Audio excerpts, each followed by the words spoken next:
On ne sait même pas ce que c'est exactement que l'on ne supporte pas, mais être à côté de ces choses était horrible.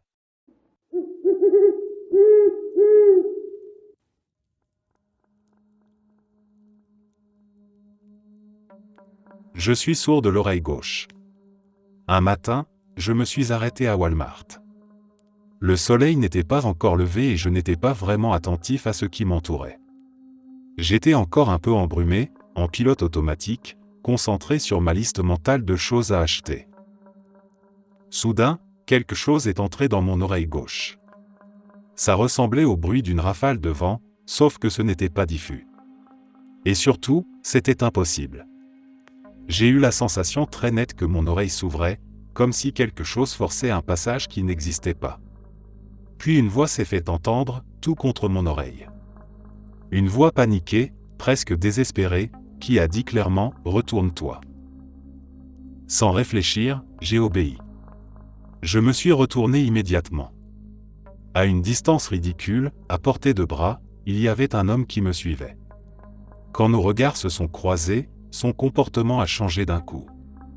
Il a commencé à bafouiller, à trébucher sur ses mots, à se contorsionner comme quelqu'un pris sur le fait. Finalement, il a réussi à sortir « Est-ce que tu aurais une cigarette ?» Je n'ai rien répondu. J'étais complètement sous le choc. Mon cœur battait à tout rompre et je n'arrivais même pas à comprendre ce qui venait de se passer. Sans donner la moindre explication, l'homme a fait demi-tour et s'est mis à courir pour s'éloigner, disparaissant entre les voitures. Je n'ai vu aucune entité. Rien d'étrange autour de moi. Mais quelque chose m'a parlé. Et ça m'a parlé dans une oreille qui, en temps normal, n'entend absolument rien.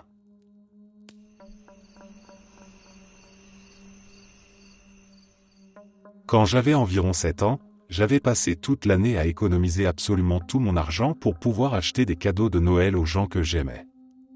J'avais réussi à mettre de côté 107 $. En 1989, c'était énorme pour une gamine. J'étais incroyablement fier de moi. Je suis allé au centre commercial avec ma mère pour choisir les cadeaux, et l'endroit était bondé. Du monde partout, du bruit, des sacs, des gens pressés dans tous les sens. À un moment, sans aucun avertissement, un homme est arrivé derrière nous. Il s'est raclé doucement la gorge et a tapoté mon épaule. Ma mère et moi nous sommes retournés en même temps.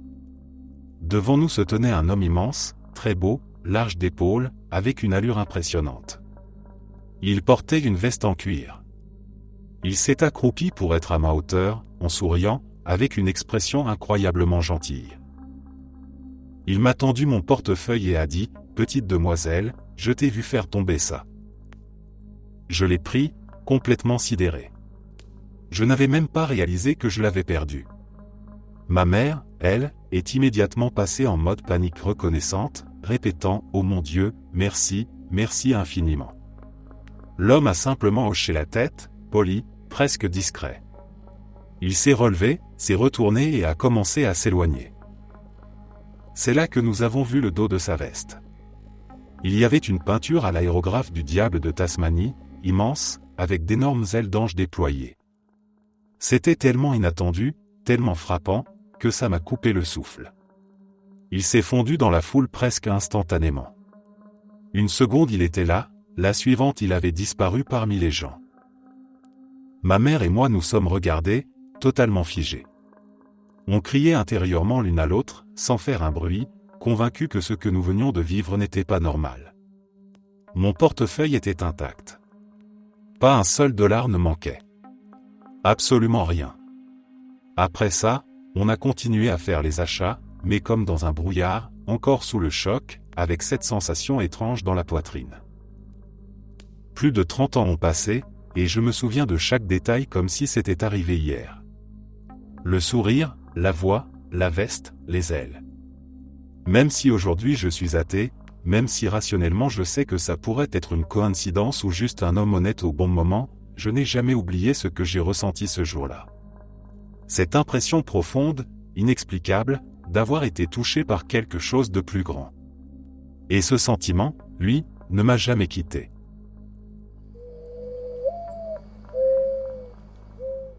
Un nouveau type venait d'être embauché dans le restaurant où je travaillais, et il était clairement un peu étrange. Très vite, il mettait les gens mal à l'aise, surtout à cause de sa façon d'être excessivement sociable tout en disant des choses complètement déroutantes. Il avait ce regard fixe, ce sourire qui arrivait au mauvais moment, et une manière de s'imposer dans l'espace sans jamais vraiment vérifier si quelqu'un avait envie de lui parler. Personne ne disait rien ouvertement, mais on sentait bien que tout le monde essayait de limiter les interactions avec lui. Un jour, environ une semaine après son arrivée, je me trouvais dans le poste latéral en train de remplir des verres de thé glacé. C'était un moment calme, presque mécanique, le genre de tâche qu'on fait en pilote automatique. Je n'avais pas remarqué qu'il s'approchait jusqu'à ce qu'il soit juste à côté de moi. Il n'a pas dit bonjour. Pas de blague maladroite, pas de tentative de discussion, pas même un signe de tête. Il s'est simplement tourné vers moi, m'a regardé droit dans les yeux et m'a dit, avec un sérieux absolument glaçant. Au début des années 1400, dans l'une de mes vies antérieures, j'ai été brutalement torturé puis exécuté comme punition pour avoir tenté d'incendier une cathédrale. Puis il s'est tu. Il est resté là, immobile, me fixant comme s'il venait de me demander l'heure ou mon avis sur la météo. On aurait dit qu'il attendait sincèrement une réaction appropriée, comme si cette information faisait partie d'une conversation tout à fait normale. J'étais tellement pris au dépourvu que mon cerveau a complètement décroché. Mon cœur battait plus vite, je sentais la gêne monter, et je cherchais désespérément quelque chose à dire qui ne rendrait pas la situation encore plus bizarre.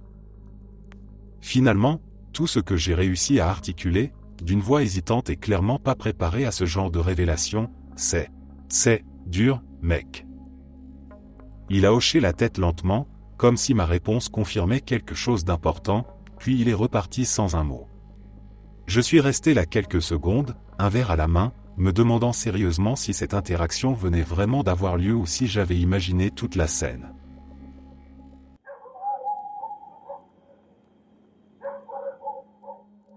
Nous étions en Finlande, en train de voyager en voiture de Rovaniemi jusqu'à Hammerfest en Norvège.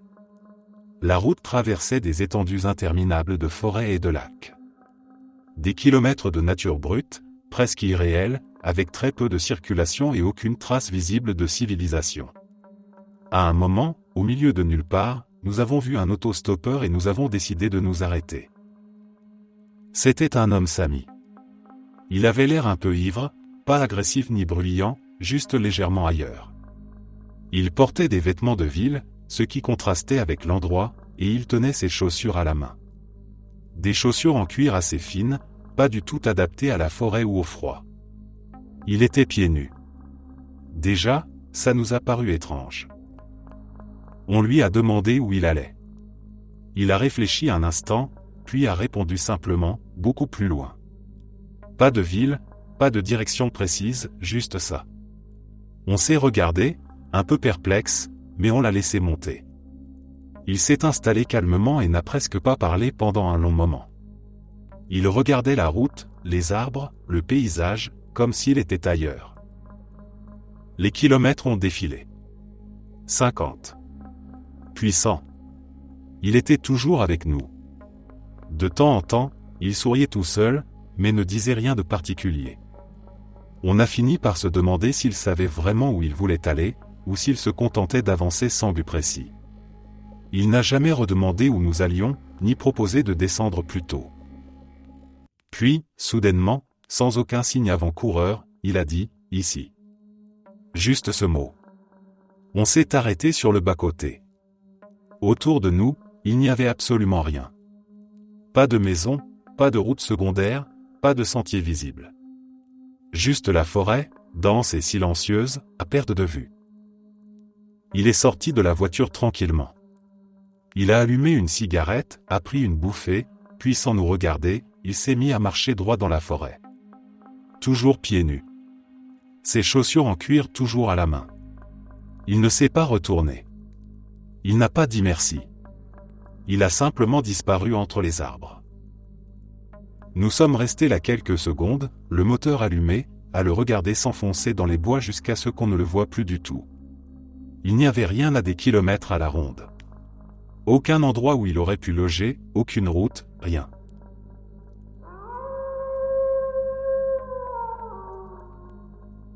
Je marchais seul la nuit.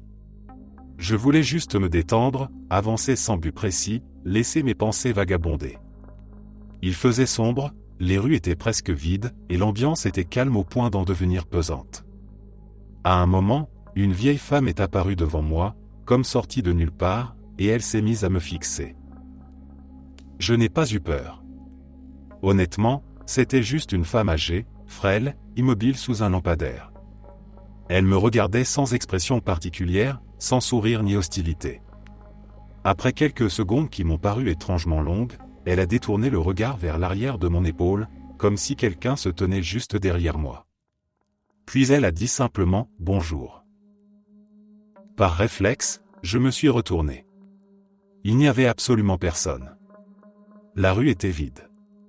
J'ai ressenti un léger malaise, mais j'ai quand même répondu « Bonjour », moi aussi, sans trop savoir pourquoi. Elle ne m'a pas répondu. Elle a commencé à marcher lentement, en direction d'une porte un peu plus loin. J'ai supposé que c'était sa maison. Elle s'est arrêtée devant, mais au lieu d'entrer, elle est restée là, figée, à fixer la porte comme si elle hésitait ou comme si elle avait oublié ce qu'elle faisait là. Je suis passé à côté d'elle. À ce moment précis, j'ai senti son regard revenir sur moi, lourd, insistant. Ce n'était pas agressif, mais suffisamment étrange pour me donner envie de partir. J'ai tourné à droite et j'ai accéléré le pas en direction de chez moi, le cœur légèrement plus rapide qu'avant. Ce qui m'a vraiment troublé après coup, c'est que je me trouvais dans un quartier où je n'étais jamais allé auparavant. Cette femme ne pouvait pas me connaître. Et si elle m'avait pris pour quelqu'un de dangereux, je doute qu'elle se serait comportée de cette façon, aussi calme, presque détachée. Peut-être qu'elle souffrait simplement de démence ou qu'elle était confuse à cause de l'âge. Peut-être qu'elle parlait à quelqu'un que je ne pouvais pas voir.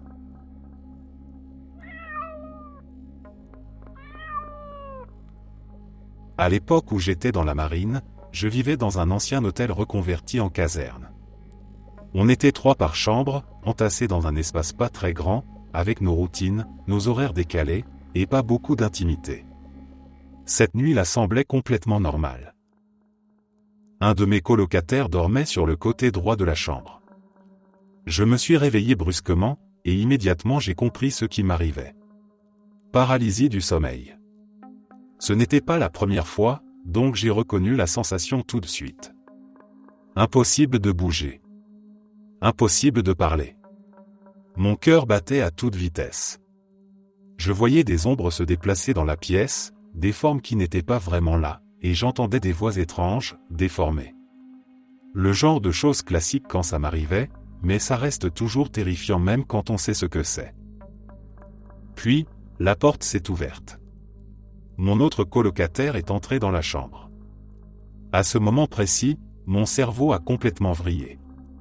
Pendant une fraction de seconde, je n'ai pas vu mon colocataire.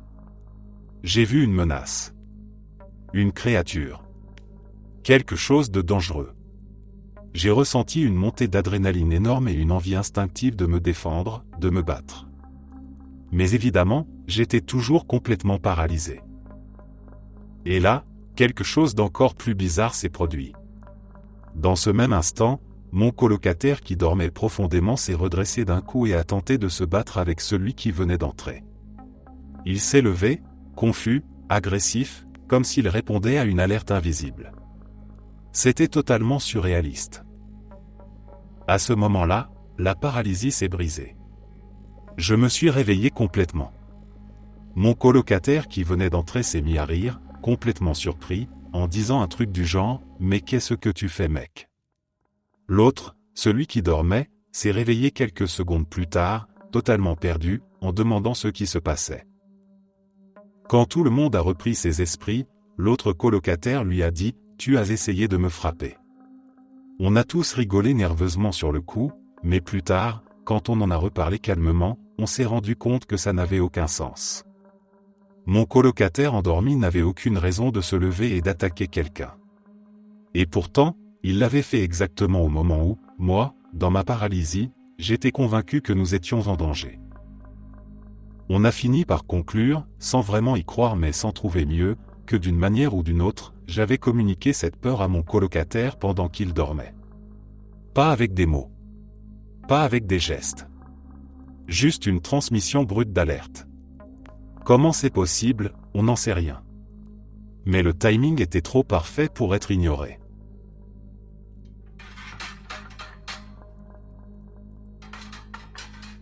Je travaille dans une salle de sport. Ce jour-là, j'étais assis à l'accueil avec 2 collègues, en train de discuter pour tuer le temps. C'était un samedi particulièrement calme, le genre de journée où on regarde l'horloge avancer beaucoup trop lentement et où chaque client qui entre devient un petit événement en soi. Puis la porte s'est ouverte, et un homme est entré.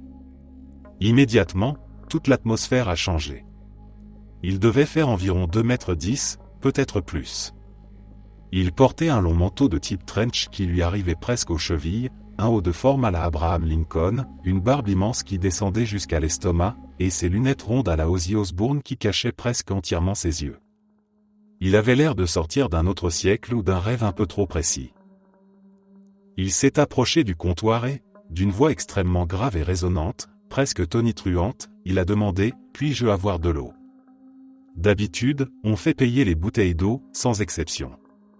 Mais là, aucun de nous n'a réagi comme d'habitude. C'était la seule chose qu'il avait dite, et nous étions tous les 3 tellement déconcertés par sa présence que l'un de nous lui a simplement tendu une bouteille, sans parler d'argent, sans poser de questions. Il a attrapé la bouteille, l'a ouverte et l'a vidée entièrement en 5 secondes à peine, sans reprendre son souffle. Ensuite, il a examiné l'étiquette à l'arrière avec beaucoup d'attention, comme si c'était un texte important. Puis il a reposé la bouteille vide sur le comptoir, bien droite, a tourné les talons et est ressorti. Il n'a pas dit merci.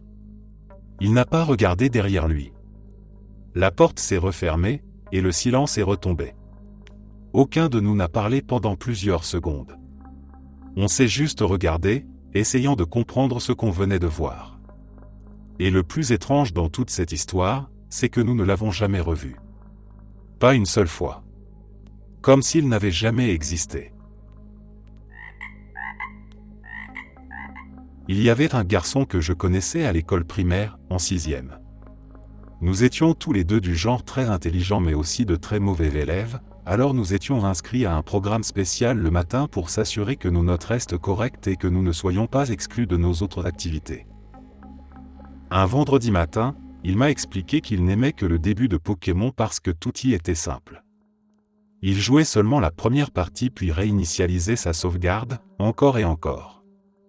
Je lui ai dit que moi j'aimais le milieu du jeu, parce qu'il y avait encore beaucoup de choses à faire, et qu'il devrait continuer la partie avec moi. Ce jour-là, il a encore réinitialisé son jeu. C'était une conversation étrange, et je n'ai réalisé qu'il y avait peut-être un sous-texte que bien plus tard dans ma vie. Le lundi suivant, il n'était pas là le matin, mais juste après être sorti de la salle, dans le couloir, je l'ai croisé. Je lui ai demandé où il était passé, puisqu'il était toujours là et qu'il était pratiquement le seul ami que j'avais dans ce programme. Nous avons parlé quelques minutes avant que la sonnerie ne retentisse. Je suis parti en classe, mais lui est resté là à attendre. Il avait l'air vraiment, je ne sais pas comment le décrire. Juste différent. Ce soir-là, en rentrant chez moi, ma mère m'a dit qu'il s'était suicidé pendant le week-end. Elle travaillait avec sa mère et, comme nous étions amis, elle pensait que je devais le savoir. J'ai essayé d'expliquer que c'était impossible puisque je l'avais vu à l'école ce matin même. Elle a pensé que j'étais simplement confus. J'aurais aimé qu'il décide de jouer à ce fichu Pokémon jusqu'au bout avec moi. Ma mère est décédée quand j'avais 12 ans, à cause d'un anévrisme cérébral. Tout a commencé par un simple week-end où elle ne se sentait pas bien. Elle se plaignait de maux de tête violents, elle était épuisée, mais personne n'imaginait quelque chose d'aussi grave. Le lundi, elle a fini par aller chez le médecin. Ils ont diagnostiqué une migraine particulièrement forte et l'ont renvoyée à la maison avec un traitement.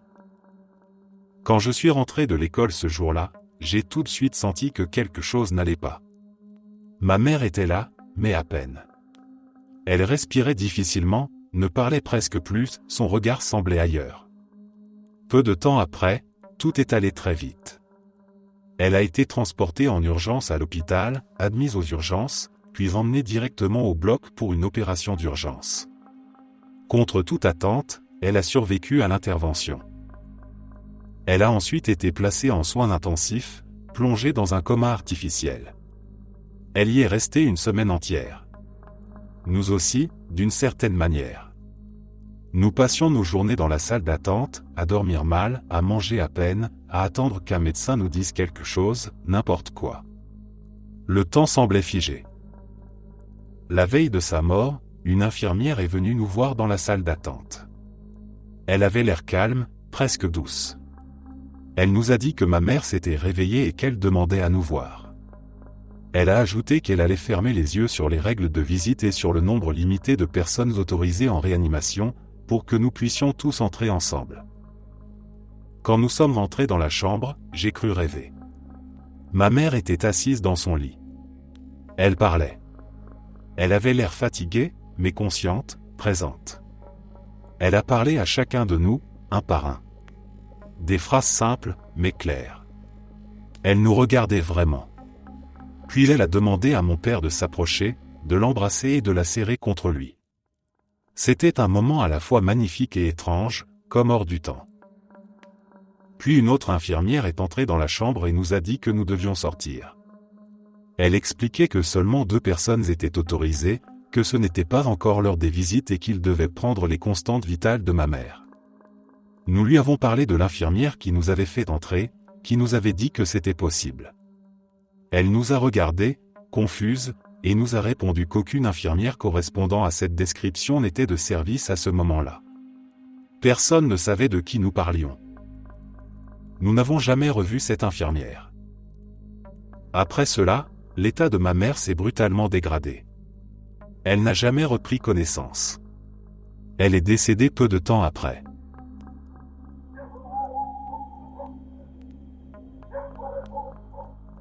Je n'oublierai jamais ce moment, et encore aujourd'hui je ne sais toujours pas ce que j'ai vu. J'avais 19 ans. Rien d'étrange à la base. Je voulais simplement acheter une paire de chaussures.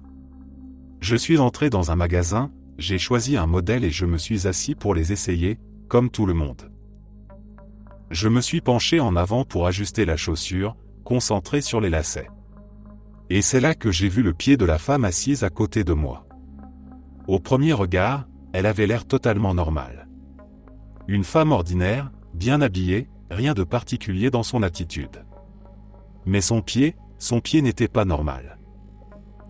Ce n'était pas une malformation classique. Ce n'était pas juste des orteils un peu déformés. Ça ressemblait à une patte de panthère, mais sans poils. Une structure clairement animale, avec des orteils allongés qui évoquaient des griffes, tout en gardant une forme vaguement humaine. Immédiatement, j'ai pensé à Manimal, cette vieille série des années 80, à ce mélange dérangeant entre l'humain et l'animal. C'était exactement ça. J'ai senti un frisson glacé me parcourir la colonne vertébrale. Une sensation physique très nette, comme si mon corps avait compris quelque chose avant mon esprit. J'ai eu la certitude instantanée que ce que je voyais n'était pas humain. Pas différent, pas malade, pas anormal au sens médical. Non humain. J'ai relevé la tête très lentement, le cœur battant à toute vitesse. J'ai regardé la femme. Son visage était normal. Son expression neutre. Elle ne me regardait pas. Elle faisait comme si de rien n'était, comme si son pied n'avait rien d'inhabituel. Personne autour ne semblait remarquer quoi que ce soit. Le magasin continuait à vivre normalement. Je n'ai rien dit. Je n'ai pas crié. Je me suis levé aussi calmement que possible, j'ai reposé les chaussures et je suis sorti du magasin. J'avais l'impression que si je réagissais trop vivement, quelque chose de très mauvais pourrait arriver. Je ne saurais pas expliquer pourquoi, mais cette peur était viscérale. Plus tard, j'ai essayé de trouver une explication rationnelle. J'ai passé des heures à chercher des maladies rares, des malformations congénitales, des prothèses étranges. Je n'ai jamais rien trouvé qui ressemble à ce que j'ai vu ce jour-là. Rien qui explique cette forme précise, cette impression animale si évidente.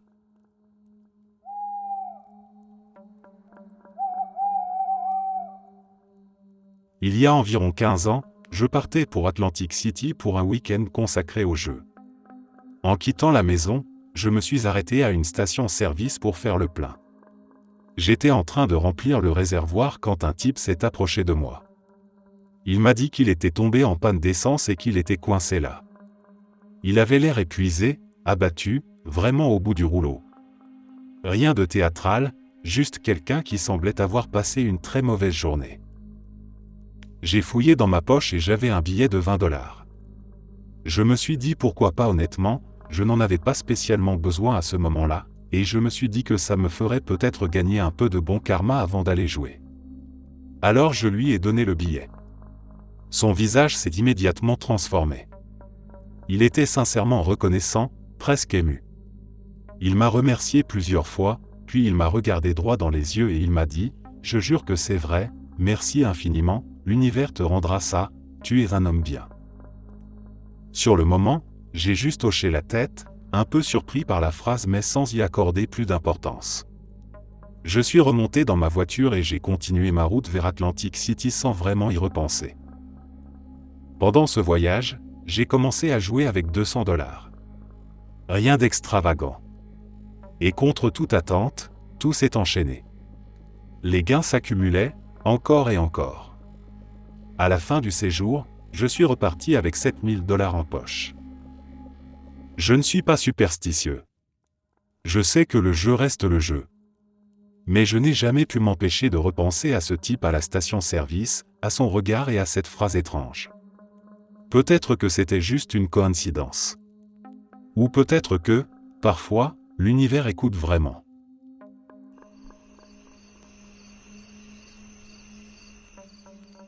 C'est une histoire que m'a racontée un ami, à propos de son père. Son père rentrait du travail à pied, tard le soir.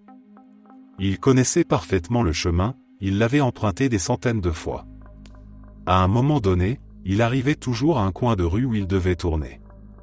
D'habitude, il y avait un lampadaire juste au-dessus, ce qui permettait de bien voir ce qu'il y avait après le virage. Mais cette nuit-là, pour une raison inconnue, le lampadaire était éteint.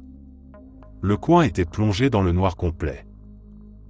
Alors qu'il approchait de l'angle, un homme est arrivé derrière lui. Il portait des vêtements entièrement blancs. Un costume blanc, avec une cravate blanche. Pas sale, pas froissé, presque trop propre pour une rue sombre la nuit. L'homme s'est approché calmement et lui a demandé s'il pouvait l'accompagner. Pas d'insistance, pas de menace. Juste une question simple. Le père de mon ami était quelqu'un de naturellement gentil et ouvert. Et surtout, il a dit avoir ressenti immédiatement quelque chose de rassurant chez cet homme. Aucune peur. Aucun malaise. Juste une impression étrange mais positive. Alors il a accepté. Ils ont tourné le coin ensemble. Et là, instantanément, tout est devenu noir. Pas une obscurité normale. Pas comme quand une rue est mal éclairée. Une obscurité totale, absolue. Il ne voyait plus rien du tout. Pas ses mains, pas le sol, rien. Comme si le monde s'était éteint d'un coup. Il a senti l'homme attraper doucement son bras. Pas brusquement. Pas pour le tirer. Juste pour le guider. Ils ont avancé ainsi, en silence, à travers cette noirceur complète. Le père de mon ami a dit que ça lui a semblé durer une éternité. Chaque pas paraissait interminable. Il n'entendait rien d'anormal, mais il sentait que cet endroit n'était pas censé exister. Avec le recul, il pense que ça n'a probablement duré qu'un pâté de maison, peut-être même moins. Puis, aussi soudainement que c'était arrivé, l'obscurité a disparu. Ils se sont retrouvés dans une rue normale. La visibilité était revenue. L'homme en blanc a continué à marcher avec lui, toujours sans parler, jusqu'à sa maison. Quand le père de mon ami est entré chez lui et s'est retourné, l'homme avait disparu. Il n'y avait personne dehors. Aucune trace de lui. Encore aujourd'hui, le père de mon ami est convaincu que ce coin de rue n'était pas normal cette nuit-là. Il pense que c'était une sorte de passage, peut-être vers quelque chose de mauvais, quelque chose qu'il n'aurait jamais dû traverser seul. Et il est persuadé que l'homme en blanc était là pour le protéger. Un ange, ou quelque chose d'équivalent, chargé de le guider sain et sauf à travers cet endroit. Il en parle rarement, mais quand il le fait, il n'y a aucun doute dans sa voix. Pour lui, ce n'était pas une hallucination. Ce n'était pas une coïncidence. Quelque chose s'est produit cette nuit-là, et sans cet homme, il est convaincu qu'il ne serait peut-être jamais rentré chez lui.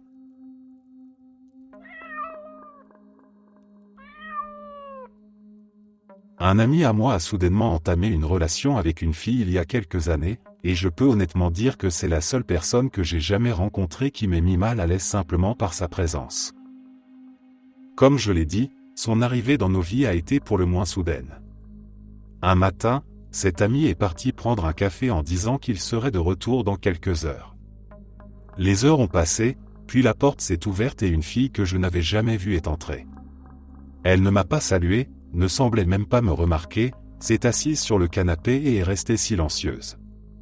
Quelques minutes plus tard, mon ami est entré à son tour, sans vraiment reconnaître qu'une inconnue était assise dans la pièce ni la présenter, et nous avons plus ou moins continué notre journée normalement, mais avec cette fille silencieuse dans la pièce.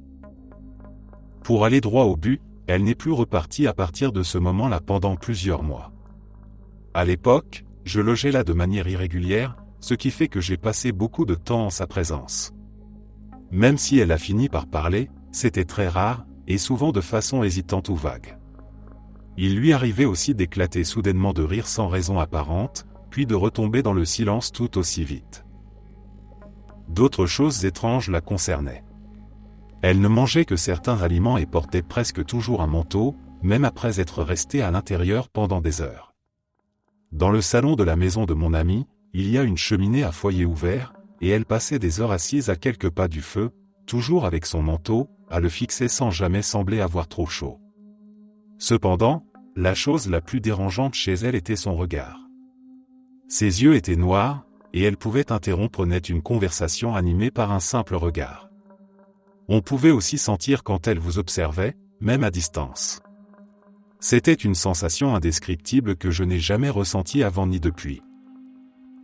Puis, aussi rapidement qu'elle était apparue, elle est repartie. L'ami qui avait été en couple avec elle en parlait très rarement, et si quelqu'un d'autre la mentionnait, il changeait rapidement de sujet ou ne répondait tout simplement pas. Et cela semblait marquer la fin de cet étrange chapitre. Jusqu'à ce que, quelques années plus tard, un autre ami, qui est livreur, la voit lors d'une de ses tournées. Aucun de nous n'en avait vraiment reparlé, mais il a avoué qu'il avait senti sa présence avant même de la voir, aussi étrange que cela puisse paraître. Il était visiblement troublé par la situation, mais d'une manière étrange, c'était rassurant de savoir que je n'étais pas le seul à avoir vécu cette expérience.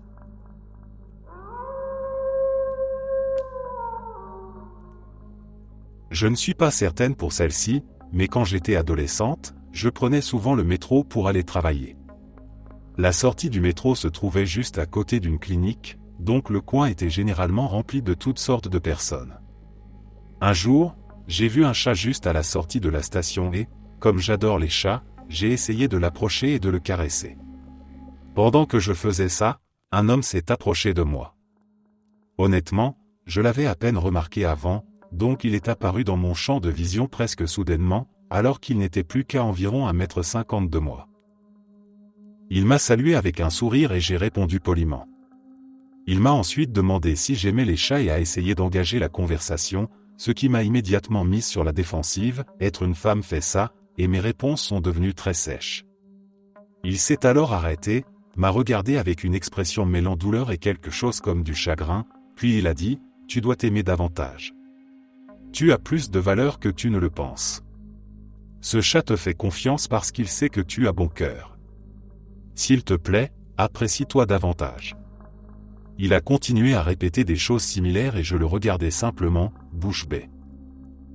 L'estime de moi a toujours été l'une de mes blessures les plus profondes, et cet homme m'avait lu comme une brochure. Je n'arrivais pas à assimiler ce qui se passait assez vite. En partant, entre la sidération et le fait que je devais y aller, je lui ai dit au revoir, ainsi qu'au chat. Je me suis retourné, puis, prise d'un doute, je me suis retourné de nouveau, et il avait disparu. Chaque fois que j'ai pris le métro pendant les mois suivants, je l'ai cherché sans succès. Parfois, Je restais même un peu dans le coin, j'ai même demandé dans des commerces alentours, mais je ne l'ai jamais revu. 13 ans plus tard, mon estime de moi va beaucoup mieux.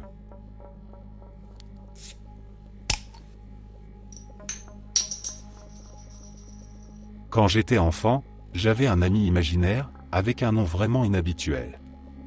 Je n'en parlais jamais à personne. Il existait uniquement dans ma tête. Ce n'était même pas juste un compagnon imaginaire classique, c'était plutôt comme si j'écrivais une histoire à son sujet sans jamais la coucher sur le papier. Il avait son propre monde, ses règles, une intrigue complète, presque comme un livre qui se déroulait en permanence dans mon esprit. Je passais beaucoup de temps à penser à lui, à imaginer des scènes, des dialogues, tout ça en silence. Un jour, pendant une récréation à l'école, j'étais justement en train de penser à lui. J'étais seul, perdu dans mes pensées, entouré par le bruit habituel de la cour et des couloirs pleins d'enfants qui parlaient et couraient dans tous les sens. Et là, une fille que je ne connaissais absolument pas s'est approchée de moi. Je ne l'avais jamais vue avant, ou en tout cas elle ne faisait pas partie de mon cercle, ni de ma classe. Elle s'est arrêtée devant moi et m'a demandé, très naturellement, c'est qui, en prononçant exactement le nom de mon ami imaginaire. Comme si elle lisait dans mes pensées. Comme si ce nom n'était pas quelque chose d'enfermé dans ma tête depuis des années. J'ai complètement paniqué. J'ai senti un frisson me parcourir et mon estomac se nouer. Je n'ai rien répondu, je me suis contenté de faire demi-tour et de m'éloigner le plus vite possible. Je ne voulais même pas savoir pourquoi elle posait cette question.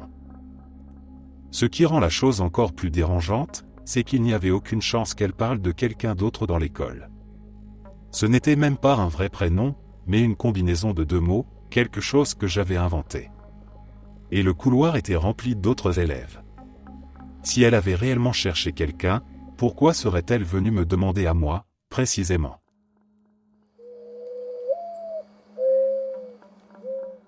Cet homme est venu vers moi de nulle part, sur le parking d'un Starbucks. Il avait l'air complètement fou, vraiment dérangeant.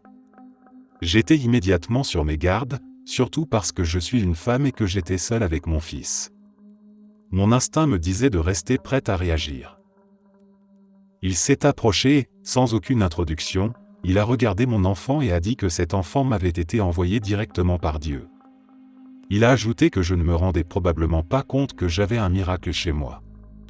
À ce moment-là, j'ai senti la peur monter.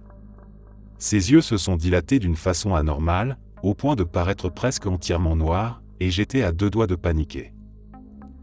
Puis il a continué, avec une intensité incroyable. Il a dit que le spirituel sacré était présent ici et maintenant, que j'avais été choisi, et que cet enfant allait m'apprendre des choses que je n'aurais jamais pu comprendre sans lui. Il a répété que j'avais été choisi. Sa voix était ferme, assurée, comme s'il transmettait un message qui ne venait pas de lui. Et puis il est parti. Juste comme ça. Je me suis retourné presque immédiatement pour le regarder s'éloigner, et il avait complètement disparu. Pas à quelques mètres. Pas en train de marcher plus loin. Il n'était tout simplement plus là. Le parking était vide. Ce qui rend cette histoire encore plus bouleversante, c'est que mon fils est réellement un miracle. Il est né extrêmement prématuré, un micro-prématuré. À l'époque, j'ai prié Dieu tous les jours, sans exception, pour qu'il survive. Chaque jour, je demandais juste qu'il reste en vie. Aujourd'hui, il a 2 ans et demi. Il est en parfaite santé, incroyablement intelligent, vif, curieux. Il n'a absolument aucun signe des complications auxquelles on s'attendrait après une naissance aussi précoce.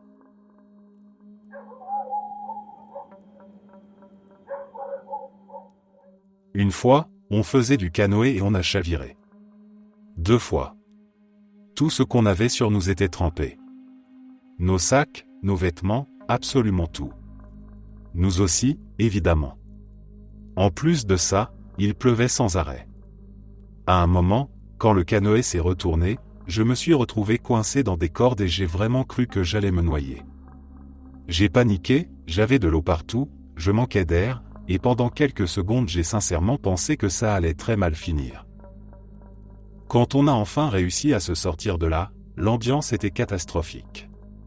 Tout le monde était abattu, épuisé, gelé, moralement au plus bas. On se trouvait sur la rivière Saskatchewan Nord, et honnêtement c'est un coin vraiment paumé.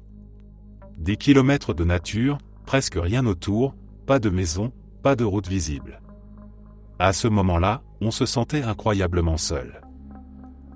Et c'est précisément à ce moment que, par un hasard assez absurde, on est tombé sur un type qui vivait au bord de la rivière.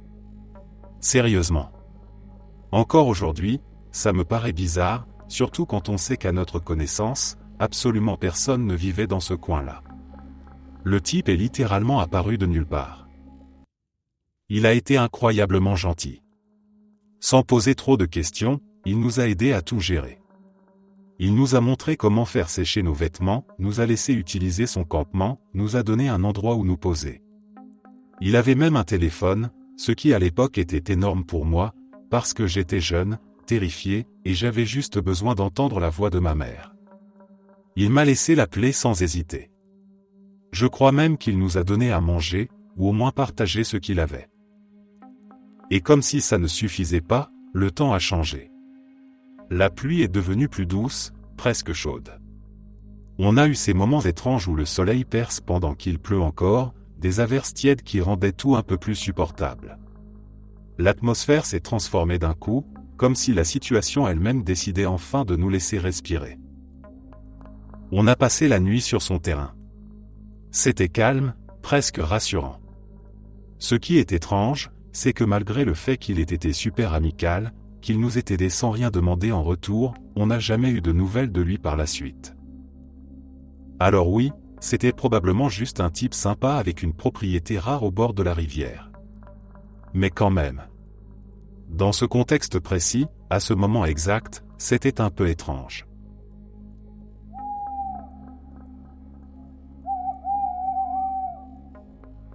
Un jour, je rentrais de l'école à pied et j'ai vu un homme debout au milieu de notre pelouse, juste devant la maison. Il portait un gilet de sécurité, et comme il y avait des travaux pas très loin dans le quartier, je me suis dit qu'il bossait sûrement pour un chantier ou un service quelconque. Rien d'alarmant sur le moment, juste étrange de le voir planté là.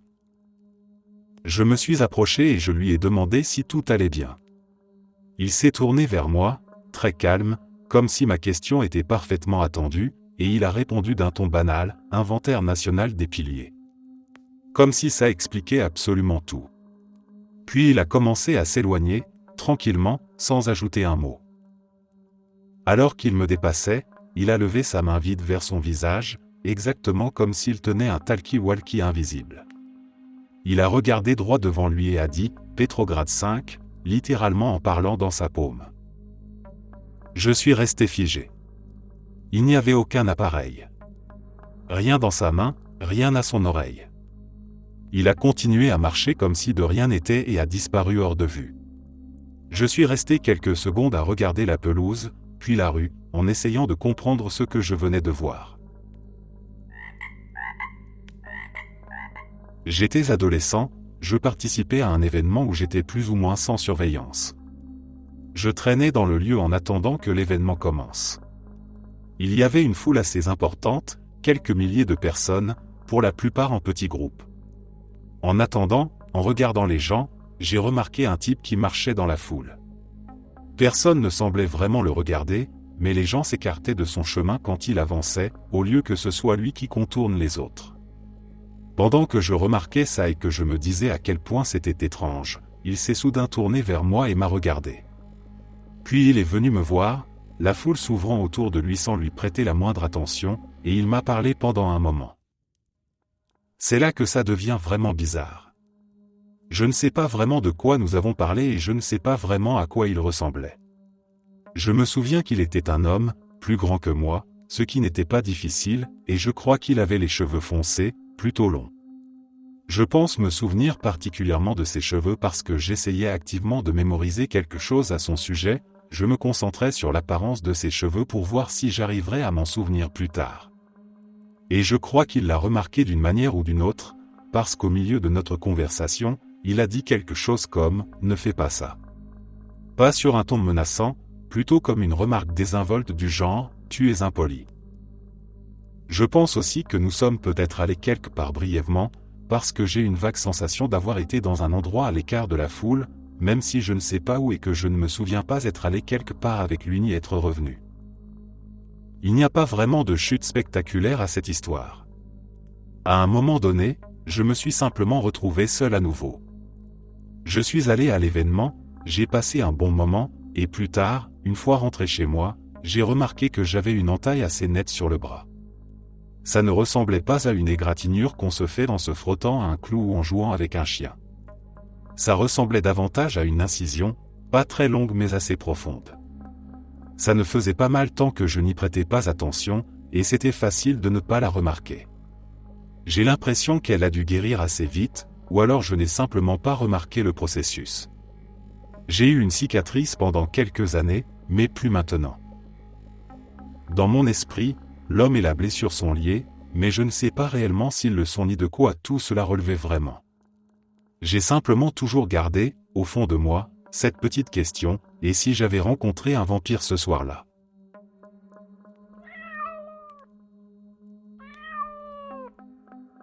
Alors je rentrais chez moi à pied après mon service de nuit, ce que je déteste faire parce que je ne me sens pas en sécurité en marchant la nuit.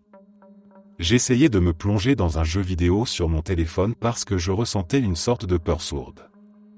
J'avais la tête baissée, les yeux rivés sur l'écran, mais toutes les minutes environ je regardais rapidement de chaque côté pour vérifier que personne ne me suivait. Je venais justement de vérifier et j'allais retourner à mon jeu quand j'ai entendu une voix masculine parler juste à côté de moi. « Qu'est-ce que tu fais dehors si tard, ma belle ?» Mon cœur s'est mis à battre tellement fort que j'étais sûr qu'il allait sortir de ma poitrine. J'ai levé les yeux et j'ai vu cet homme. Il était grand, extrêmement pâle, avec des cheveux noirs, vêtu simplement d'un sweat à capuche et d'un jean. D'après ce que je pouvais voir, il devait avoir 19 ou 20 ans. Comment diable avait-il pu apparaître juste à côté de moi ? Il faut savoir que je regardais constamment autour de moi, je n'avais pas de musique et aucun écouteur. J'aurais dû l'entendre, sinon le voir. C'était comme s'il était apparu de nulle part. Il me regardait en souriant, attendant ma réponse.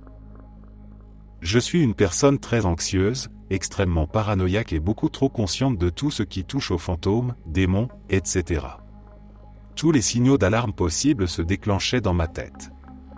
Mais je ne voulais pas paraître impoli, alors j'ai répondu, je rentre juste chez moi après mon service. Ma voix tremblait et je priais pour qu'il ne remarque pas à quel point j'étais effrayé. J'ai relevé les yeux vers lui et il a répondu calmement, « Ah sympa, tu travailles où ?» J'ai essayé d'accélérer un peu le pas pour mettre au moins un peu de distance entre lui et moi. Mais il est resté exactement à mon rythme. Juste au café un peu plus loin dans la rue. Il s'est arrêté net.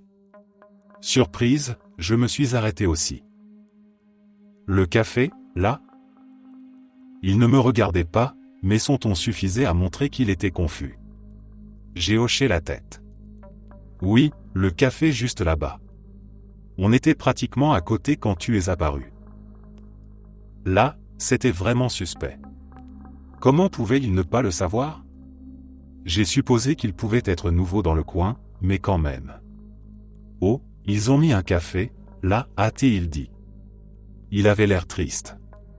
Je ne sais pas, qu'est-ce que tu veux dire, là ? J'avais presque peur d'entendre la réponse. Il regardait le ciel jusque-là. Puis il a finalement baissé les yeux vers moi. J'imagine qu'ils n'ont pas aimé ce qui s'est passé dans mon ancienne maison et qu'ils ont voulu s'en débarrasser. Putain. Son visage. Du sang coulait de sa ligne de cheveux, passant sur ses yeux. Il y avait des bleus, des éraflures, des coupures partout.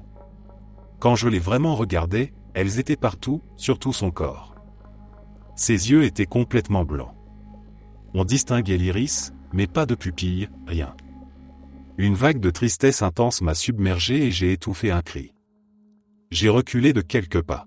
Qu'est-ce qui s'est passé dans ton ancienne maison ? Et je demandais, sachant maintenant que cette chose n'était pas humaine et ne voulant surtout pas l'énerver.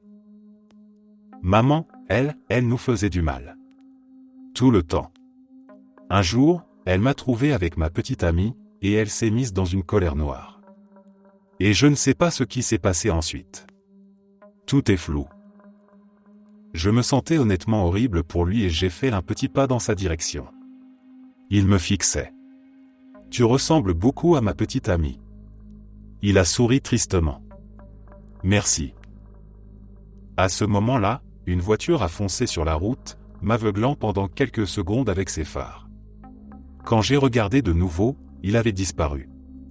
Les larmes me sont montées aux yeux et j'ai couru jusqu'à chez moi. Je ne sais pas ce qu'il était. Je suppose que c'était une sorte de fantôme. Mais toutes les rencontres avec des fantômes que j'ai vus où lui n'était pas capable de tenir une conversation aussi longue ou aussi claire. Je ne sais pas ce qui s'est passé. Il semblait juste être un inconnu normal qui voulait discuter, peut-être me tenir compagnie. Je ne sais pas. Encore aujourd'hui, je me demande ce qu'il était vraiment. Est-ce que quelqu'un a une idée de ce qui s'est passé ?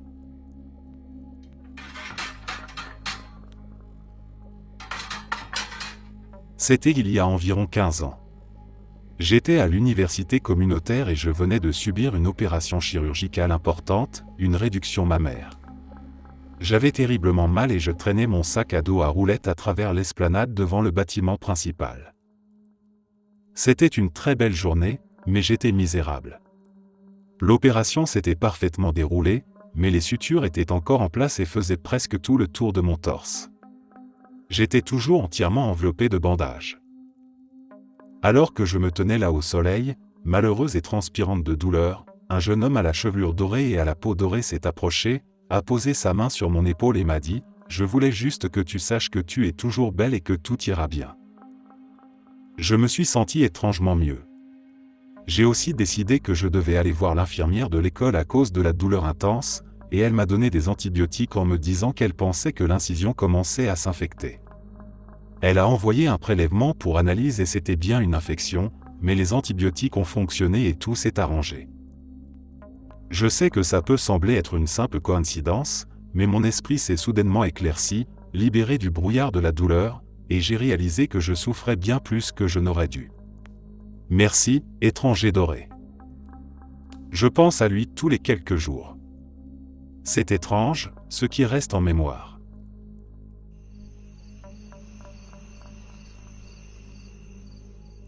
J'étais à la fourrière pour adopter un chien. Le tout premier de ma vie. J'étais nerveux, un peu dépassé, je regardais les photos affichées sur le mur en essayant de me projeter, sans vraiment savoir comment choisir. Derrière moi, une femme s'est approchée. Elle a pointé du doigt la photo d'un caniche miniature et a dit simplement « Prends celui-là. Il a des yeux doux. » Il y avait quelque chose dans sa voix. Calme, assuré, comme si la décision était évidente. J'ai noté le numéro du chien sur un papier, puis je me suis retourné pour la remercier. Il n'y avait personne. Le couloir était complètement vide. Pas un bruit, pas un pas. J'étais seul. Je me suis senti un peu idiot sur le moment, me disant que je l'avais sûrement raté, qu'elle avait tourné au coin du hall pendant que j'écrivais. J'ai quand même inscrit mon nom pour ce chien, même si on m'a prévenu qu'il y avait une longue liste d'attente avant moi. Honnêtement, je n'y croyais pas trop. Je me suis préparé à l'idée que quelqu'un d'autre repartirait avec lui. Puis, contre toute attente, ils m'ont appelé. Ils m'ont dit que si je le voulais toujours, il était à moi. J'ai eu du mal à y croire. Je suis allé le chercher, et dès que je l'ai vu en vrai, j'ai compris. Ses yeux étaient exactement comme elle l'avait dit. Doux, attentif, profondément gentil. Nous avons passé 13 années magnifiques ensemble. 13 années pleines de routine, de silences partagés, de moments simples qui deviennent immenses sans qu'on s'en rende compte. Il n'était pas juste mon chien. Il était mon compagnon, mon repère, mon chien d'âme. Encore aujourd'hui, je ne peux pas penser à lui sans avoir la gorge qui se serre. Il me manque terriblement. Je ne sais pas qui était cette femme. Je ne sais pas comment elle a disparu aussi vite, ni pourquoi elle s'est arrêtée précisément derrière moi à ce moment-là. Mais au fond de moi, j'ai toujours eu le sentiment qu'elle n'était pas là par hasard. Honnêtement, je crois que c'était un ange.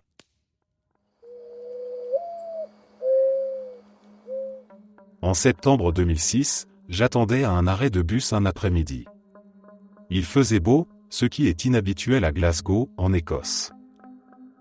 Je n'étais là que depuis quelques minutes quand un homme s'est approché de l'arrêt de bus. Il m'a fait un signe de tête, comme pour dire bonjour. Instantanément, je me suis senti assez mal à l'aise en sa présence, même si je me sentais en sécurité dans l'environnement. Quartier familier, rue commerçante animée, beaucoup de piétons et de voitures qui passaient. Il m'a posé la question classique, le 9 est déjà passé, en parlant du numéro du bus. Je lui ai répondu que je n'attendais que depuis quelques minutes et que ce bus n'était pas passé pendant ce temps. J'ai essayé d'éviter toute interaction supplémentaire avec lui et j'ai envoyé un message à une amie pour donner l'impression d'être occupé, en lui disant où j'étais et qu'il y avait un type flippant à côté de moi. Il a ensuite commenté la météo, essayant d'engager la conversation. J'ai hoché la tête et souri poliment. Il s'est présenté comme Patem Seloglin, disant qu'il venait de rentrer en Écosse après avoir vécu à l'étranger, et m'a demandé ce que je faisais de ma journée. J'ai répondu, pas grand-chose, j'attends juste une amie. Il a continué à tenter de faire la conversation. À ce stade, j'avais décidé que je ne monterais dans aucun bus et que j'allais plutôt descendre la rue commerçante très fréquentée. Mon téléphone a émis une alerte de message et j'ai dit « Oh, c'est mon ami. Je ferais mieux d'y aller. » Ravi d'avoir discuté. Et sur ce, je me suis dépêché d'aller jusqu'au McDonald's à quelques centaines de mètres. Quoi qu'il en soit, environ 3 ou 4 semaines plus tard, son visage est apparu à la télévision. Je l'ai reconnu immédiatement, mais je n'arrivais pas à me souvenir d'où. Puis ça m'a frappé. C'était ce type bizarre à l'arrêt de bus.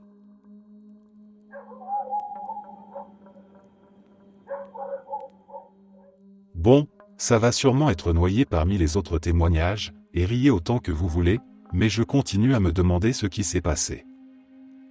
J'étais à Seattle. J'étais photographe à l'époque, et une amie et moi nous promenions en prenant des photos. Nous étions au Starbucks en forme de « fishbowl », près de Macy's, assises près des fenêtres à boire un café, quand Chris Cornell est passé devant nous. C'était 3 mois après sa mort. Et le Chris qui est passé devant nous, c'était le Chris d'environ 1990. Nous avons toutes les deux bondi et couru après lui. C'est dire à quel point il lui ressemblait. Et il avait disparu. Il avait tourné le coin du bâtiment, hors de notre champ de vision pendant moins de 10 secondes, et il n'était plus là. On s'est dit, bon, peut-être que Cornell avait un enfant caché dans le coin. Des erreurs arrivent, il était célèbre, ça aurait pu arriver, les gènes sont forts. Mais ensuite, en 2019, je revenais d'un concert au Nectar, à Fremont, que j'avais photographié. Je suis descendu du bus au mauvais arrêt, vers la 3e rue près de Pioneer Square, au lieu de continuer jusqu'à King Jackson comme prévu.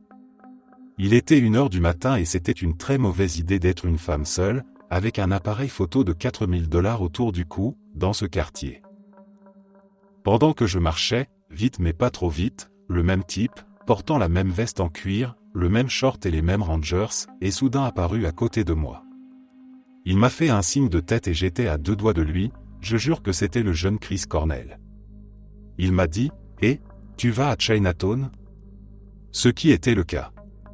Je lui ai répondu oui. Il a dit, « Je vais marcher un peu avec toi, même moi je deviens nerveux dans ce quartier. » Nous avons marché jusqu'à King Street, là où je logeais. Il n'a pas dit un mot de plus. Il marchait et fumait. Je me suis arrêté devant la porte de l'auberge et il a continué dans la rue, passant sous la porte de Chinatown avant de tourner au coin. Et je me sens un peu bizarre de partager ça, parce que je ne suis personne. Mais je pense vraiment que parfois, des fantômes viennent marcher à nos côtés, pour une raison ou une autre.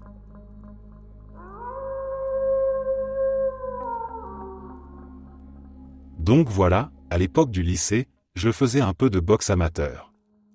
Rien de professionnel, mais assez sérieux pour participer à des combats devant du public. Un jour, pendant un de mes matchs, entre 2 rounds, je me suis assis dans mon coin pendant que mon coach me parlait. Et c'est là que ça s'est produit. J'ai levé les yeux vers la foule et j'ai croisé le regard d'une fille incroyablement belle, assise dans les gradins. Elle était plutôt petite, blonde, très pâle, avec des yeux verts clairs presque irréels. Elle portait une robe jaune, ce qui détonnait complètement, parce que pratiquement tout le monde autour d'elle était en survêtement ou en tenue de sport. Rien que ça la faisait ressortir du reste de la foule. Nos regards se sont accrochés. Et ils ne se sont plus quittés. Pendant presque une minute entière, on s'est regardé droit dans les yeux. Ce qui me perturbe encore aujourd'hui, c'est qu'elle n'a absolument pas bougé. Pas un clignement de paupières. Pas un mouvement de tête. Je ne voyais même pas sa poitrine se soulever pour respirer. C'était comme fixer un tableau ou une statue. Pourtant, son regard était vivant, intense, conscient. J'étais complètement ailleurs. Plus de bruit, plus de salle, plus de combat. Juste elle. Puis mon coach m'a giflé à l'arrière de la tête pour me ramener à la réalité et m'a hurlé de me reconcentrer.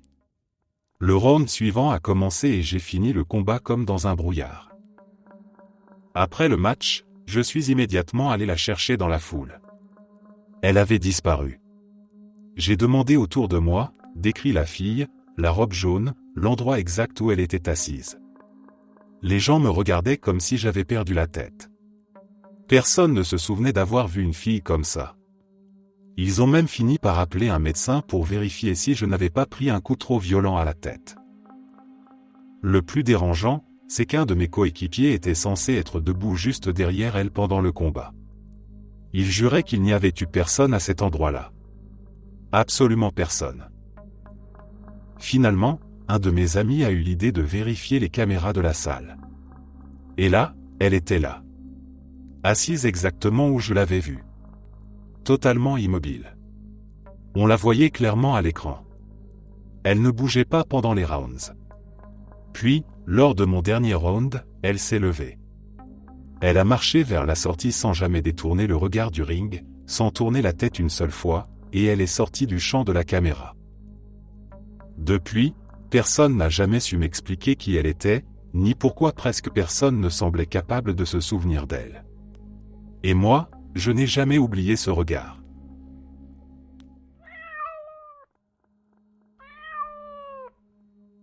Quand j'avais 22 ans, j'ai failli me noyer au large de Rosarito, en Basse-Californie. J'étais en vacances, loin de chez moi, et avec mon esprit de gars du Midwest, je n'avais absolument aucune idée de ce qu'était un courant d'arrachement. Je nageais tranquillement quand, sans comprendre pourquoi, je me suis retrouvé incapable de revenir vers la plage. Plus je luttais, plus je m'épuisais. Ma copine a essayé de venir m'aider. Elle criait, elle nageait vers moi, mais elle n'y arrivait pas. Elle s'est rendue compte qu'elle risquait de se faire emporter elle aussi et a fini par repartir vers le rivage pour chercher de l'aide. À ce moment-là, j'étais seul. Complètement vidé. Mes bras ne répondaient presque plus. Je me souviens très clairement du moment où j'ai cessé de me débattre. Où j'ai accepté l'idée que c'était peut-être comme ça que ça allait se terminer. Et c'est là que quelqu'un est apparu. Un homme est entré dans l'eau, calmement, comme si la mer était parfaitement normale. Il ne m'a rien dit. Il m'a juste attrapé et m'a tiré hors du courant, sans effort apparent, comme si je ne pesais rien. En quelques secondes, j'étais de nouveau en sécurité, ramené vers la plage. J'ai senti le sable sous mes pieds, puis je me suis écroulé. Quand j'ai repris mes esprits, j'ai immédiatement cherché cet homme du regard. Il n'était plus là. Ma copine est revenue en courant, paniquée, et quand je lui ai parlé de l'homme qui m'avait sorti de l'eau, elle m'a regardé, confuse. Elle ne l'avait pas vu du tout. Elle était partie chercher de l'aide et n'avait croisé personne. J'ai regardé autour de moi encore et encore. Il avait simplement disparu. Mon beau-père était décédé environ un mois plus tôt. Et même si je n'ai aucune preuve, même si je sais à quel point ça peut paraître irrationnel, j'ai toujours eu le sentiment que c'était lui.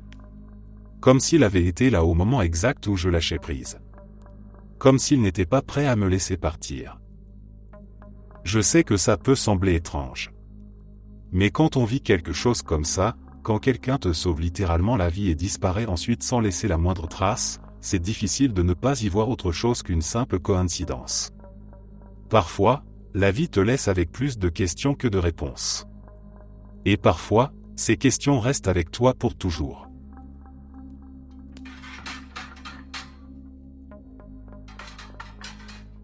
Je sais que ma réponse apporte un point de vue un peu différent, mais je réponds quand même parce que l'une des personnes que j'ai rencontrées a justement répondu à la question que tu poses. Il m'est arrivé plusieurs fois d'être pris pour un ange. Et je ne parle pas de remarques du genre « Merci, tu es un ange », dites à la légère. Je parle de situations où des gens ont littéralement réagi comme s'ils venaient de rencontrer un ange, en disant des choses comme « Mon Dieu, un ange vient de m'apparaître », alors que j'étais encore là, debout devant eux. À chaque fois, ils avaient l'air à la fois profondément reconnaissants et complètement bouleversés. Ces réactions m'ont suffisamment marqué pour que, lors d'une de ces rencontres, je finisse par demander à une femme ce qui lui faisait penser ça, parce que quoi que je dise, je n'arrivais pas à la convaincre que je n'étais qu'une personne ordinaire. Elle m'a expliqué que, même si nous utilisions le même centre d'affaires depuis plusieurs mois, elle ne m'avait jamais vu auparavant. Pourtant, au moment où elle se sentait perdue, j'étais apparu, je lui avais donné des documents utiles, des informations précises, et je l'avais aidée naturellement au fil de la conversation. Pour elle, tout s'était déroulé de façon trop parfaite. Elle m'a dit que c'était comme si j'étais sorti de nulle part uniquement pour l'aider, puis que je disparaîtrais tout aussi simplement. Dans sa perception, il n'y avait rien de banal là-dedans. Elle était convaincue que ce genre de choses n'arrivait pas par hasard. Avec le recul, j'ai l'impression que ça tient à peu de choses. Prendre le temps de vraiment parler à quelqu'un. Lui donner des informations ou des ressources utiles sans rien attendre en retour. Pour certaines personnes, surtout quand elles sont stressées ou dépassées, ça suffit à créer l'impression que tu es apparu comme par magie. Et à partir de là, leur esprit comble les blancs avec ce qui leur semble le plus logique. Parfois, c'est simplement l'idée d'un ange. Oh, en fait j'ai une histoire qui correspond plutôt bien à ça. Ce n'est pas la mienne, mais celle de mon père. Quand il était jeune, il a été cloué au lit une nuit, vraiment malade. D'après ce qu'on lui a dit plus tard, c'était probablement une grosse grippe ou quelque chose dans ce genre. Il avait de la fièvre, était faible, et passait une nuit assez mauvaise. Il se souvient qu'au milieu de la nuit, quelqu'un est entré dans sa chambre. Une femme qu'il ne reconnaissait pas. Ce qui est étrange, c'est qu'il n'a pas eu peur une seule seconde.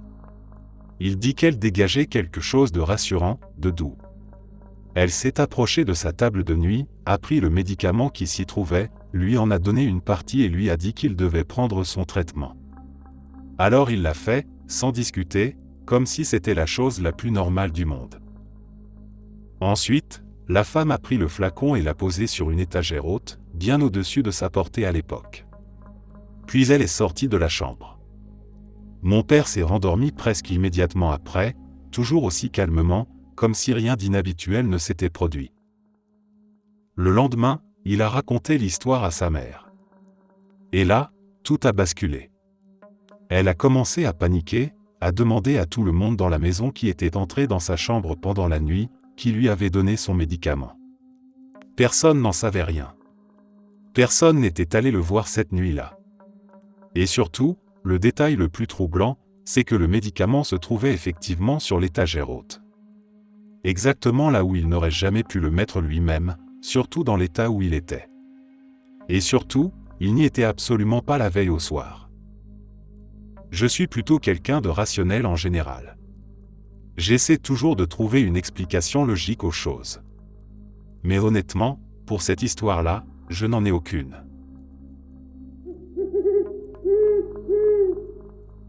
C'est arrivé il y a quelques années. Ma voisine d'à côté avait commencé à sortir avec un homme nommé Dan. C'était une relation à distance. Elle nous a dit qu'il allait passer le week-end chez elle et qu'elle voulait nous le présenter. Le jour arrive et nous allons chez eux pour un barbecue. Lorsqu'il s'est retourné, je me suis figé. Il y avait quelque chose de profondément dérangeant chez lui. Il affichait le sourire le plus malsain que j'ai jamais vu. Je suis très mauvaise pour cacher mes expressions et apparemment il a remarqué mon malaise. Quand il m'a serré la main, il a souri et a dit « Tu as l'air effrayé, ça va aller. Tu vas bien ?» J'ai simplement répondu oui et inventé un mensonge en disant que j'étais stressé à cause de problèmes familiaux.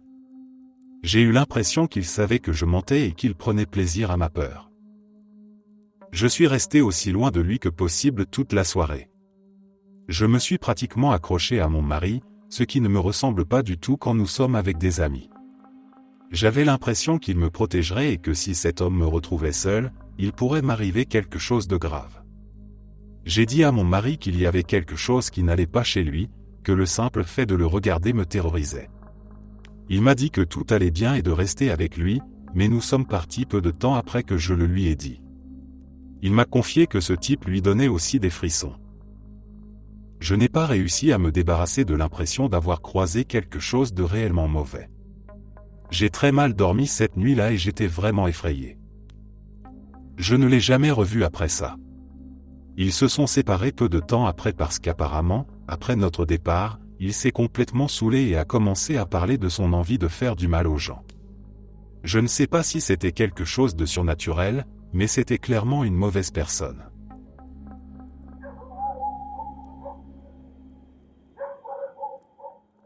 J'étais à une période très basse de ma vie.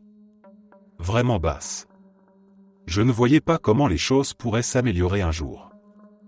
J'étais profondément déprimé, vidé, malheureux en permanence. En plus de ça, ma voiture avait été complètement détruite dans un accident, donc ce matin-là j'ai appelé un Uber pour aller travailler, sans grande envie, juste parce qu'il fallait bien y aller. Le chauffeur ne savait absolument rien de moi. On ne s'était jamais vu, je n'avais rien dit, rien laissé paraître. Et pourtant, après quelques minutes de silence, il a commencé à parler.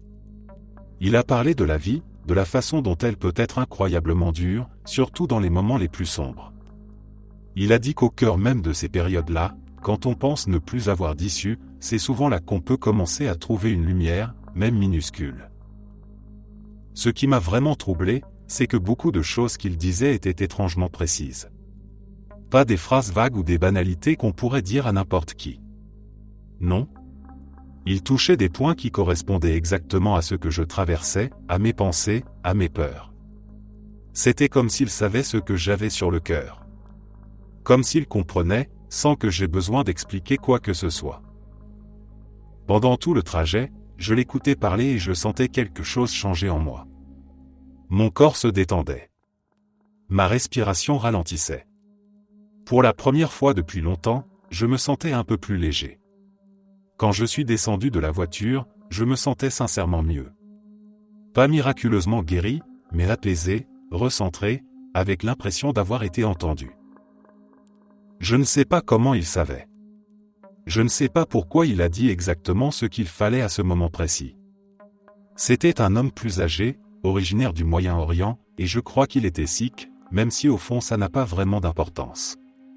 Ce qui compte, c'est qu'il a mis le doigt exactement là où il fallait.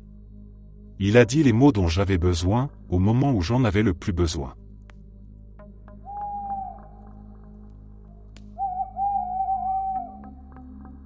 À l'époque, je gérais un immeuble, et un jour une organisatrice de mariage est passée pour repérer les lieux.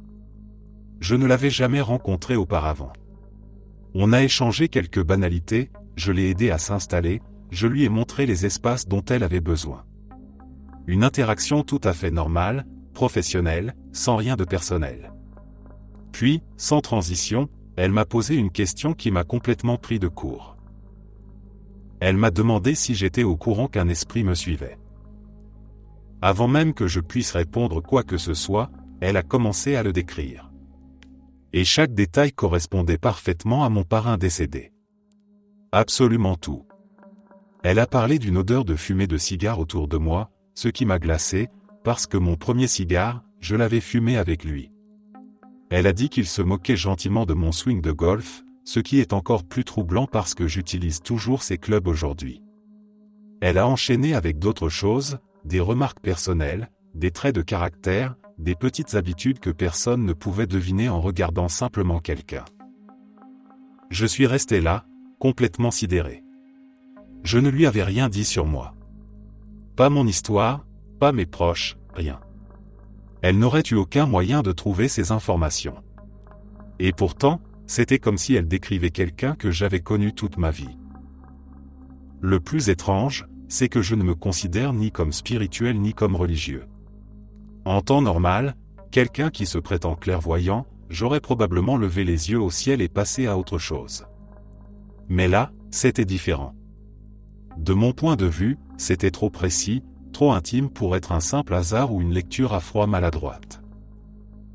Elle m'a dit qu'elle était clairvoyante, qu'elle percevait ce genre de choses naturellement. J'ai hoché la tête, encore sous le choc, sans vraiment savoir quoi répondre. Cette rencontre me retourne encore le cerveau aujourd'hui.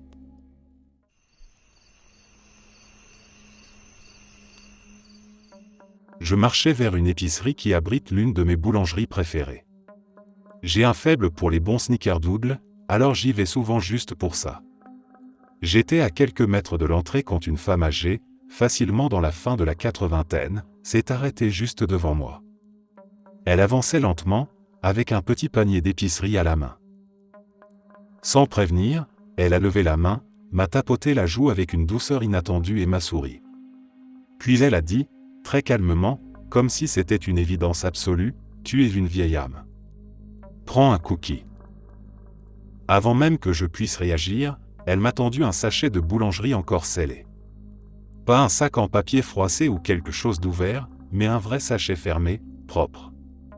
Ensuite, elle est repartie en se dandinant tranquillement, son panier à la main, comme si elle venait de faire quelque chose de parfaitement banal.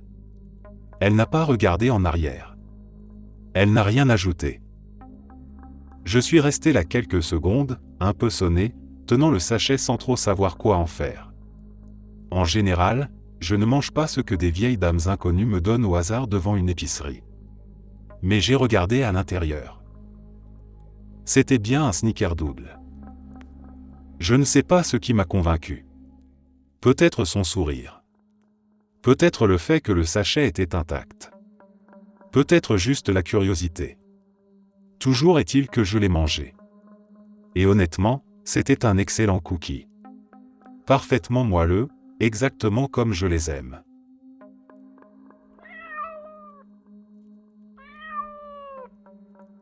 Dans le cadre le plus improbable qui soit. Je suis assise à un concert symphonique, en train d'écouter une magnifique prestation avec mon compagnon, quand un couple vient prendre les 2 sièges vides à côté de lui. Des places presque au centre. Quelques minutes passent et je commence à ressentir quelque chose d'étrange, et ça vient clairement de leur direction. Alors je regarde par-dessus mon compagnon et je jette un coup d'œil discret. Immédiatement, je sais que quelque chose ne va pas. Ils n'ont pas l'air normaux. Ils sont tous les deux trop grands, et je ne parle pas de surpoids. Ils sont tous les deux également trop grands. Les mains, les membres, tout donne l'impression d'avoir été gonflés de manière symétrique, comme si on avait utilisé un compresseur pour les agrandir de quelques centimètres. Je détourne le regard parce que je me dis que je dois halluciner et j'essaie de me concentrer sur la musique. Puis vient l'odeur. Et c'est encore pire. Ils ne sentent pas humains. C'est autre chose, et ça ressemble autant à une odeur qu'à une force ou une sensation. C'est un peu électrique, mais pas vraiment. Là, je commence à paniquer et je regarde mon compagnon pour être rassuré. C'est à ce moment-là que les poils de ma nuque se hérissent, parce qu'il est clairement tout aussi alarmé que moi. Il voit mon expression et murmure très doucement, « C'est quoi ce truc à côté de moi ?» Je suis là, genre, je sais pas. Il dit, « Tu sens cette odeur ?» Je hoche la tête. Puis il lui dit, « Ils ne sentent pas humains », et là je suis quasiment en train de paniquer. En plein milieu d'un concert symphonique. Nous sommes de plus en plus mal à l'aise, incapables de rester immobiles à cause de ce qui est là juste à côté de nous, et il dit, « Je crois qu'on va devoir partir, je ne supporte plus ça, et je suis obligé d'être d'accord. » On ne sait même pas ce que c'est exactement que l'on ne supporte pas, mais être à côté de ces choses était horrible. Les rares fois où j'essaie de les regarder de nouveau pour voir si je me trompe, non. Ils sont trop grands, ils dégagent cette étrange sensation de champ de force autour d'eux, et ils ne sentent vraiment pas normal. Et qu'est-ce qu'ils foutent à un concert de musique classique, bordel ? C'est trop. Alors nous nous préparons à changer de place ou à partir complètement, quand soudain c'est l'entracte. Les choses se lèvent et partent. Nous restons assis là, paralysés. Une fois qu'ils sont partis, la sensation d'inconfort intense disparaît aussi, tout comme l'odeur et ce sentiment de perturbation et de champ de force. Encore plus étrange, nous n'arrivons pas à en parler. Tout ce que nous pouvons dire, c'est « ça va mieux ». Merci d'être resté jusqu'à la fin. N'oubliez pas d'aimer la vidéo, de vous abonner et de partager vos propres histoires en commentaire.